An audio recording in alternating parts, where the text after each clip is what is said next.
Worth it nga ba magtrabaho dito sa bansang Taiwan?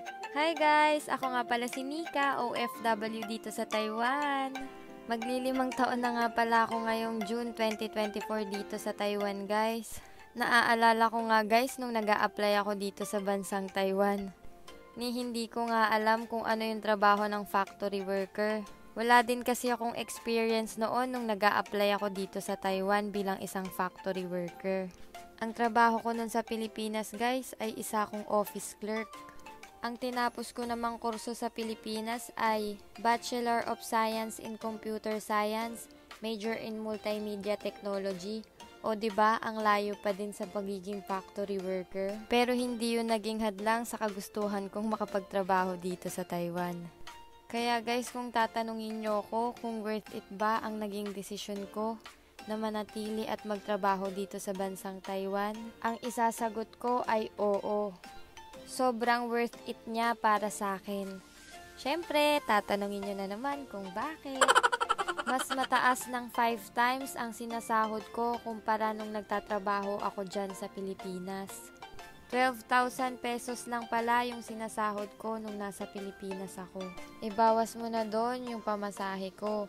Ibawas mo na din doon yung pagkain ko at allowance ko.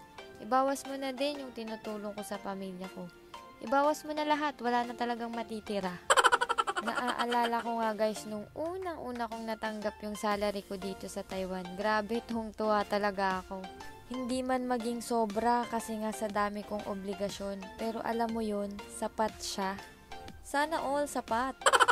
Pangalawang rason ay self-growth and self-discovery. It's time for you to explore yourself. Ano pa ba yung mga bagay na kaya mong gawin? Nakakatawa lang guys kasi nga hindi ko akalain na madidiscover ko mismo yung sarili ko na magva-vlog-vlog ng ganito. Samantalang nung nag-aaral ako, recitation pa nga lang, nanginginig na ako. Tapos pag reporting, halos himatayin na ako. Ayoko nang pumasok eh. Pero ngayon, libu-libong nakikinig at nakikita ako. Pero natutuwa ako. Diyan lang kayo ha. Salamat sa suporta guys. Solid talaga kayo. Shoutout nga pala sa teacher ko, si Ma'am Jovita Togano. Nakita ko kasing nag-comment siya sa isang videos ko. Isa din sa mga rason ay ang food and destination nila dito sa Taiwan. Very healthy sila pagdating sa pagkain guys. Kapag bago nga kayo dito ay matatabangan talaga kayo sa mga pagkain nila. Kaya nga kami guys, pag nagsashabu-shabu yung mga Pinoy, nagdadala talaga kami ng magic seasoning o kaya yung tamarin. Natatawa nga yung kasama ko dito kasi nga guilty siya. Alam nyo na, pag may nakita kayong ganun, Pinoy yun. Sino yung mga guilty dyan? Yung may mga baong pangtaktak. Pagdating naman sa lugar, nako, ang daming magagandang pwedeng galaan. Isa pang rason, yung mga Taiwanese guys, super kind nila. Lalo na kapag natuwa sila sa'yo, palabigay talaga sila. Ituturing ka nilang parang kapatid o anak na nila. Isa pang reason guys, yung sistema ng Taiwan, very organized talaga sila. Very disciplined din yung mga tao dito sa Taiwan. Kasi kung ano yung sinabi ng government nila, sinusunod talaga nila. Tayo lang talaga yung pasaway minsan.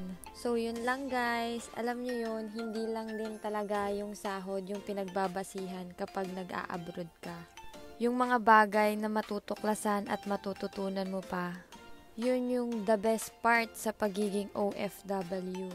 Nakalimutan kong sabihin sa inyo guys, day off ko nga pala. Kaya nagsimba kami. Dito sa Taiwan guys, kahit anong religion nyo, pwede kayong mag-apply. Marami nga akong kasamang mga Muslim dito at Iglesia ni Cristo. Walang mga discrimination guys pagdating sa ganun, kaya go lang, mag-apply lang kayo. Guys, JS Contractor nga pala yung agency na pinag-applyan ko. At kung saan ako nag-work, dito po sa Nuvuton. So yun lang guys, thank you for watching, bye! Be positive in life and always choose to be happy.